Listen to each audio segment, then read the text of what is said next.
Hello and welcome to Tales from Nerd. I'm your host, Random Nerds 2016 / Kevin. And of course, this is the weekly podcast where I talk about the comics coming out this November 4th. A lot of good books are coming out. It's weird to say after not having books for a few months. And for the first time in a long time, I've caught up with all the X-Men books. I've caught up with all my indie stuff that I bought. So I'm officially caught up with all books. So when I go Wednesday, I'll just go pick up books. That is all. But yes, we are going to go to the first book, which is Amazing Spider-Man 51.LR, aka Last Remains. The price on the book is $3.99. The writer is Nick Spencer and Matthew Rosenberg. Art by Federico Vincentini and colors by Marcio Meniz. And I already said the price, and this is the description of the book.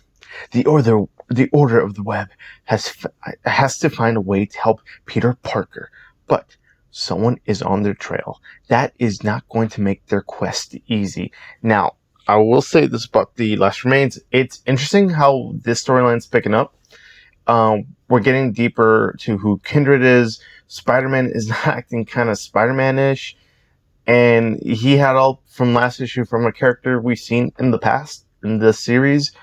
And I've enjoyed this run of Spider-Man. There's been a few, issues I've had along the way, but I do enjoy it nonetheless.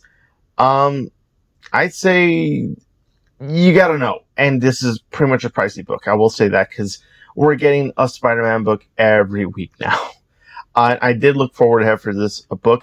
We're gonna get 2 issues of Spider-Man from the book, same series in a week. So that's gonna be very interesting how to see how that plays. But not gonna jump on point. We're gonna move on to Atlantis Attacks number 4, written by Greg Pak and art by Ayurolo Anindito and colors by Rachel Rosenberg. The price is $3.99, and this is the description of the book. Secrets revealed. For months, young agents of Atlas have served secret agent Jimmy Woo's Atlas Foundation and defended billionaire Mike Nugent's portal city of Pan. But as their efforts to defend Pan from King Namor and Atlantis rip the hard-fought unity of their team to pieces, Silk Amadeus Cho finally fight to find out Wu and Nugent have been guiding them or manipulating them, and why is new agents of Atlas wave sitting atop the Atlantean throne? What's Jimmy's true endgame? Is Nugent a visionary or a villain? The curtains ripped aside, and the agents of Atlas may never be the same. I will say this: I don't remember what happened to this book. This book came out literally the 3rd issue came and the pandemic happened, and now we're getting the 4th issue. There needs to be a summary to what happened last time. I don't recommend you pick this up because it's a 5-issue mini, and apparently the 5th issue is going to tie into King in Black, which is what was the original ending of this book then, or we were going to get the tie-in of Agents of Atlantis Attacks for King in Black. So it's weird. I don't recommend. I mean, it's been a few months, so I don't recommend. Next up, which is Avengers number 38, written by Jason Aaron, penciler by Ed McGuinness, and inker Mark Morales, and colors Jason Keith. The price is $3.99, and this is the description of the book. Exit the age of Khonshu, enter the Phoenix. The Avengers have saved Earth from the god of the moon, but the return of a certain planet-burning cosmic firebird isn't going to give them much time to catch their breath. Plus, the devil may be dead, but the threat of Mephisto lingers on, with a legacy interwoven in heretofore untold chapters of Earth's mightiest heroes. So, we're gonna get the Enter the Phoenix saga. So this was hinted back a couple months ago, I believe in issue 25 or very early on, this year, we hinted this. We we would have got this storyline much sooner, but the pandemic happened. But yeah, if you want to jump on, I say now is really a jumping on point. So if you never read Avengers or want to read Avengers book, this is a jumping on point. So I'll say that much.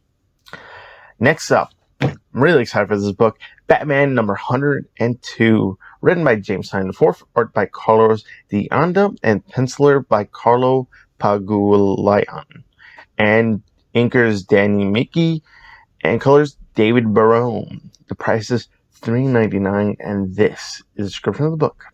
Bruce Wayne and the city he loves have changed dramatically following the events of the Joker War, but Batman and his mission are eternal. But not everyone thinks that should be the case. The mysterious vigilante known as Ghostmaker has known Bruce since they were teenagers, and he's made his decision. It's time. Gotham City had a new hero. So we're gonna get the new hero that was hinted back in the end of issue 100. Ghostmaker. He was hint.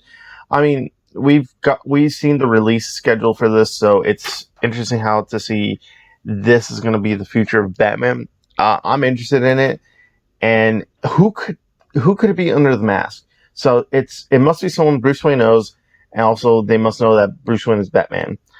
Kind of a long list, so they'll be fun to dig who it is or who it could be. So yeah, I'm interested, and it's a new story arc. So there you go. Next up, Batman: The Adventures Continue, number 6, written by Paul Dini and Alan Burnett, art by Mark Morales and Ty Templeton. The price is $3.99, and this is the description of the book. Batman clashes with Jason Todd continues as he hunts for information on his former boy wonder. Meanwhile, Alfred recounts Jason's rampage against the criminal underbelly of Gotham City and what led him to confront with the clown prince of crime, the Joker. Now, I believe we're only going to get the next issue and then it's done. And then we're getting a Christmas special as issue 8, apparently, which I will look forward to. I liked it for the most part. Yeah, we're getting issue 8. So as a Christmas special, I was right about that. I like the book. Feels literally like Batman, like the cartoon show that I watched in the 90s. So I just keep hearing Kevin Conroy's voice in this. And I'm sorry, but the only Jason Todd voice I know by memory, and I think there's only been one Jason Todd voice in my head, is Jensen Ackles as Red Hood. I mean that's all I got. I don't pick it up. I suggest it's a trade at this point. Issue 1 is pretty hard to find. Issue 2 is pretty hard to find. Issue 3, but not issue. No, issue 3 is easy to find online, but issue 1 and 2 a little bit harder. But trade is better. It'll be cheaper on your wallet. So moving on. Captain Marvel number 23, written by Kelly Thompson, penciler by Lee Garbett, inker by Belen Ortega, and colors by Antonio Fabela. The price is $3.99, and this is the description of the book. The New World Part 2. The future is here, and haunting Captain Marvel. New York City is in chaos, and all her strongest allies are gone, but the enemy has only grown stronger with time. The child of Redacted and Redacting makes Carol Danvers' life a living hell, and you're gonna love every second of it. I will say this only takes in the future, so I'm gonna say it, I will say it again. It takes in the future, and if you read Captain Marvel the end, that's kind of your hint of what's going on. I'm interested in what's going on with Carol Danvers, so part 2, can't wait. Next up, this is the book I've been waiting for a while now. Crossover number 1, written by Donny Cates, art by Jeff Shaw, and colors by D. Conife. And the price is $3.99, and this is the description of the book. Imagine everything you thought was fantasy was real, and now join us in a world where reality is dead and anything is possible. The creative powerhouses behind the best-selling, critically acclaimed God Country, Thanos Wins, and Redneck returns for the biggest launch of the year. Yes, crossover. One, I saw Donny Cates' name. I needed to get it. I saw Jeff Shaw's is doing the art, so I need to get it. So it's an indie, and I've been getting to indies very heavily this last 2 months. So yes, yes, yes, pick it up. Don't regret it. It's going to be an awesome book. Next up, DC's Dead Planet #5, written by John Taylor, art by Trevor Hairsine and Gigi Baldessani. The price is $3.99, and this is a description of the book. With most of the Justice League author John Constantine and Batman lead a covert team on a mission so insane it could have only been hatched by the man they call Hellblazer. But time is running out to save the infected on Earth. But because a fate worse than death is coming. So we're in the high speed. We're going to the finale of DC's Dead Planet. Now, we got a future Batman. We got future Superman, which is the sons of Batman and Superman, John Kent and Damian Wayne. They've done a good role. I like them better than their regular timeline counterpart, but yes. DC's is literally one of DC's best books, besides Batman, because Batman will always sell. I suggest you pick up the trades, or if you want, you can hunt down your single issues. If not, pick up the trade, because it's almost over. We only got 2 issues left after this one. Next up, Deadpool #8, written by Kelly Thompson, art by Gerardo Sandoval. The price is $3.99, and this is a description of the book. Scandal, betrayal, goo! Elsa lied, and Deadpool died. Well, not yet, but he might. Which, given that this is Deadpool, means it must be pretty spectacular, spectacular lie. What is the actual truth of Bloodstone's curse? And what does it have to do with a dimension full of hideous goo? Don't wear your nice clothes when reading this one. It's gonna get messy. Issue 7 is a jumping on point. What you need to know is Deadpool became king of Monster Island, and that's pretty much what you need to know. He went to Krakoa, got kicked out because nobody wants Deadpool, and Deadpool becomes sad. That's pretty much it. Yeah. I mean, it's an okay Deadpool book. It started off slow, but now it's picking up steam, in my opinion. So, issue 7, read issue 7. If you like it, you can pick up the trade of what happened to Deadpool in the last few issues.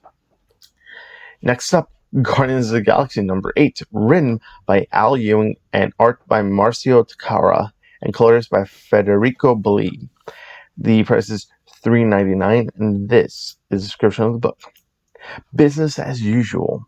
At the diplomatic conference to decide the future of space, there's been a murder, most foul, and one of the delegates is responsible. It's up to Ranger Rocket to save Marvel Boy from execution, solve the mystery, and find the real killer, while a ticking bomb counts down to 0. Can things get worse? It's Guardians. Things always get worse. Empire Aftermath. Yes, Guardians of the Galaxy has been having a fun ride, in my opinion. It's just everything's, Guardians and not Guardians at the same time. We get characters who, I will say, this Al Ewing knows how to write these characters, and I'm happy we're getting a fun Guardians book. I like Donny Cates' Guardians. I liked it very much, and knowing that Al Ewing was coming to pick up this book, I'm like, there's no other writer I wouldn't mind. So I'm enjoying it. It's a slow burner, but Al Ewing knows how to write slow burners. So yes. I'd say pick up issue 7 to know what's going on. If you need backstory, you will want to read the first trade. I want to make a small pause and say, please, tomorrow is November 3rd. As I will upload this tomorrow morning at 6:45 or 6:15. I haven't decided just yet. Please go make your vote for America. Please go vote. Go make your vote count, because tomorrow is literally the biggest day that we all face. We need to go out and vote and make a decision, because this decision will literally affect our lives. So please go out and vote. That's all I'm going to say. I'm not saying who you should vote for, who you should vote for, but I just want to say, just make your vote count. It's very important you go vote tomorrow. That is all. Well, from that message, and also link to my Twitter and Instagram down below, and the websites I use for the comic books. So, and your comic book shop locator. So it'll all be down in the description down below. I think I read 20 books, so I gotta go with the last 10 books. I'm kind of speeding this through, so because I need to do other stuff. Next up, Hellblazer Rise and Fall #2, written by Tom Taylor and art by Derek Robertson. The price is $6.99 because it is a Black Label book, and I will say this Black Label book is fun. It's only 3 or 4 issues, so we're almost close to the end. It comes out every 2 months. And this is the description of the book. John Constantine has been in trouble before, but running afoul of the devil himself is crossing a line even for the self-styled Hellblazer. But that's exactly who darkens Constantine's door with news that John's investigation into the gruesome angel murders of London's millionaire class, and Satan's own vendetta against the treacherous demon are actually the same mission. What's that mean? You guessed it. It's time for a team up. Now, John Constantine has history with the devil. I will say that, and it's fun. But yeah, this is literally my the top 2 Constantine books right now, because there's only 2 Constantine books. So yeah, whatever Constantine book I could get him in. Oh, and he's also deceased. So yeah, and Tom Taylor's doing it. So yeah, Tom Taylor, you can pick up issue 1 and 2 when you go out to the comic shop, because I don't think these sold out as much. So I did see a couple covers say that as much. So yeah, I recommend. Next up, Justice League 56. Written by Joshua Williamson, art by Robinson Rocha, inker by Daniel Henriquez, and colors by Romulo Fajardo Jr. The price is $3.99, and this is the description of the book. Doom Metal Part 4, a Dark Knight's death metal tie-in. The Justice League has nowhere left to hide from the agents of Perpetua. The towering nightmarish Omega Knight hunts them to the edges of Brimstone Bay and will stop at nothing until the team is obliterated. And all the while, above Perpetua's throne, Hawkgirl battles the Mindhunter for the soul of the man she loves, Martian Manhunter. I like Justice League. I like Joshua Williamson. I'm kind of iffy on this tie-in. I'll still read it because you get Nightwing in it. You get this awesome Mindhunter character, which he's only in it for the first part, and then part 3. So yeah, I mean, it's interesting. Because everything's so cosmic, and this was so like ground level yet a little bit cosmic. It's just throwing me off a little bit. I still enjoy it. I just don't recommend you pick it up, because if you're reading death metal, that's all you need. But if you want extra context as to where there's some other characters, this might be the book for you, but you don't need to pick it up. Next up, Marauders #14, written by Gary Dugan and Benjamin Percy, art by Stefano Caselli, and colors by Edgar Delgado, and the price is $3.99, and it is an X of Swords or 10 of Swords book. So this is the description of the book. 10 of Swords or X of Swords, Chapter 13. A toast, a dance, a dinner served, Part 1. Continued from X-Men 14, continued in Marauders #15. So 10 of Swords, X of Swords. It's weird because it's coming out in parts, so I always save those parts when I read all my books as 10 of Swords here, because we just had part 11, the middle point of the book, which, holy crap, I like that. I mean, 10 of Swords has been my favorite X-Men event so far. So, really excited for these books. So, if you're into X Swords right now, pick it up. If not, that's fine. Pick up the trade. Next up, Miles Morales, Spider-Man #20, written by Saladin Ahmed and penciler Marcelo Ferreira. Inker by Wayne Foucher and colors by David Curiel. The price is $3.99, and this is the description of the book. The penultimate chapter in the Ultimatum saga. Ultimatum's master plan is in motion, and it's way bigger than you expected. Nearly everyone in Miles' orbit beyond is affected and needs to get into he needs to get in on the battle. And if this issue is the battle, next is the war. Yes, everything's kind of been building up to this moment in Miles' life. He has a sister now. He's being more responsible with his life, and just him being thrown ultimatum on his plate. He's like, wait a minute, I've seen this before, but I remember it, but I don't remember it because it's set in the Ultimate Universe. But in Marvel continuity, did the Ultimate Universe ever happen to me? I don't know. So yeah, it's cool. It's picking up the stuff in the Ultimate Universe. Spider-Man 2 by Brian Michael Bendis. Solid Dominion is killing it in the Spider-Man book. Miles Morales, it's fun, but pick up a trade to know what's going on, and then you gotta find your issues. But yeah, next up. Ooh, one shot. This one shot's interesting. Tales from the Dark Multiverse, Batman Hush #1. Written by Philip Kennedy Johnson, art by Dexter Soy. Dexter Soy does good art. I love his art. And the price is $5.99 because it's a Tales from the Dark Multiverse one shot. Following the smash success of last year's Tales from the Dark Multiverse series, DC returns for 5 new tales that explores dark, twisted timelines, spinning it out of DC's most iconic stories. It begins with the story that kicked off the modern era for Batman Hush. The landmark story introduced Bruce Wayne's childhood friend, Tommy Elliot, as he tried to destroy the Dark Knight. But what if Tom Elliot had ruined Bruce's life when they were children? Tommy Elliot grew up to be the Dark Prince of Gotham City with the help of Talia al Ghul, Oswald Cobblepot, Harvey Dent, and Jason Todd. But vengeance is coming in the form of Batman the Silence, who will tear Tommy's life apart. Written by rising star Philip Kennedy Johnson from The Last God, and jaw-dropping artwork from Dexter Soy from Batman and the Outsiders. It's more evil Batman, of course. The cover looks cool. It's $5.99. I do recommend it if you like one shots or like dark stories of your main heroes. This is your jam. I'm picking it up because I love it. Tales from Dark Multiverse. Love those 5 issues. Will happily pick up the next 5 stories. So yeah. Next up, we got Thor #9, written by Donny Cates, art by Nick Klein, and colors by Matt Wilson. The price is $3.99, and this is the description of the book. Prey Part 1, The Return of Donald Blake. The Prey arc starts here. Once upon a time, a mortal man bore with him the spirit of a god. With a crack of his cane upon the ground, the mighty Thor would appear. But it's been years since the king of Asgard required his human ward.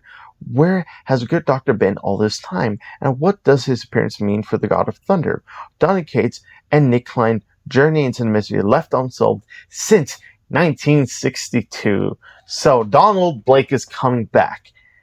No one's used Donald Blake in a long time, so seeing him being used by Donny Cates is just like, yeah, someone remember Donald Blake besides comic book fans.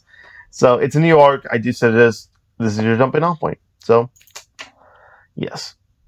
We got 4 more books, and then we're done with the week. I just want to say this in the description. What books are you excited for this week? Because you can already tell my excitement by the voice I make. But yeah, just wanted to ask you that. And how's your Halloween? And what books are you looking forward to?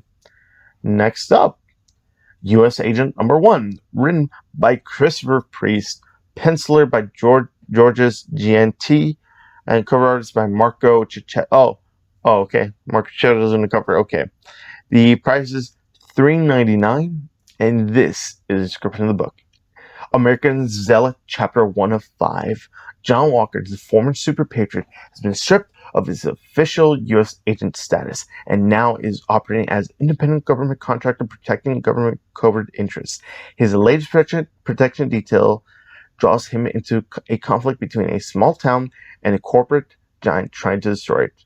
John acquires a new partner and new enemy along the way, being hunted by ghosts from his past and confronting challenges to his future. Now, I was not going to pick up this book when they announced it, but I saw Christopher Priest's name and he wrote Deathstroke, so I'm hoping we get a little bit of that Deathstroke vibe in this book. U.S. Agent, John Walker. he was replacement Captain America for a while. Then he wasn't. Because the Falcon Winter Soldier show was supposed to come out. That's where we got that Falcon and Winter Soldier comic, and this U.S. Agent comic. Guess they were supposed to come out at the same time for the show, but the pandemic happened, and now we're just stuck with these books. And we'll say Falcon Winter Soldier, really fun book, and this cannot wait to read it. Next up, Wolverine Black, White, and Blood #1, written by Gary Dugan, Matthew Rosenberg, Declan Shelby. The art is by Declan Shelby, Joshua Cassera, Adam Kubert, colors by Frank Martin, Guru EFX, and that's it. And the price is $4.99, and this is the description of the book. Logan, Patch, Weapon X, Wolverine. The mysterious mutant has gone by many names and lived many different lives. Now experience all new untold tales of the best there is throughout the lens of all-star cast creators in the adulterated black and white format with a healthy splash of blood red all over. Return to the Weapon X program with Gary Dugan and Adam Kubert, and a new revelation from Wolverine's shattered memories. Join Matthew Rosenberg and Joshua Cassera on an explosive deep-cover spy mission from Wolverine's association with Nick Fury. Head into the wilds with writer and artist Declan Shelby as Logan finds himself in the crossfire of a deadly trap. This is the one you've been waiting for, Bub. Yes. So with the stack house of names and artists, it's going to be a fun book. I do recommend, and it's the first issue, so yeah. Next up, X's Swords, Chapter 12. No, X-Men #14. The writer is Jonathan Hickman. Art by Mahmoud Asrar. And art also by Lainil Francis Yu and Sonny Go. The price is $3.99, and this is the description of the book. 10 Swords, Chapter 12. The Lover, a Garden, a Chasm of Secrets. Continued from Extra Sword Stasis or 10 Sword Stasis #1, and continued in Marauders #14, which I just covered the description for that. So we are going to be heading to battle with Akrakoa pretty soon with our 10 soldiers that we needed to fight this war for Krakoa. So, I cannot wait for this whole book to finish, because man, it is good. The whole event. Again, so if you're not reading, 10 Swords, you need to catch up. That's all I'm going to say. Next up, our final book of the day, Young Justice #20, written by Michael Bendis and David F. Walker, art by Scott Godlewski and Gabe L. Telap. The price is $3.99, and this is the description of the book. For the first time in months, the entire Young Justice team comes together to face a threat bigger than anything they've ever faced before. Just as the team has come to grips with their fractured legacy, someone from the Young Justice past has come back to murder them. Guest starring the Wonder Twins, Dow H for Heroes, and Naomi, plus some other Wonder Comics surprises too hot to mention here. It is the final issue. So Young Justice is ending. I think this is the last Wonder Comics book. I think Amnesty is still coming out with her book, but I don't know, and I don't know much of Amnesty, and I don't really want to know much about Amnesty. I mean, this is gonna end, so I'm kind of happy it's ending, because some of it's cool, some of it wasn't, and there's a lot of Bendis speak. And out of all the books from Bendis that was coming out, it's sad to see this book coming ending, because this was my favorite book out of all of them. But I mean, it's ending, so at least it's getting a conclusion, and we might get a reboot to them. So with the final, it's not 5G, Final Shock, something like that. I don't know. Future State. There we go. Yeah. But yeah, that's all the books that I'm covering all this week. And as always, have a good night, or good morning, and peace.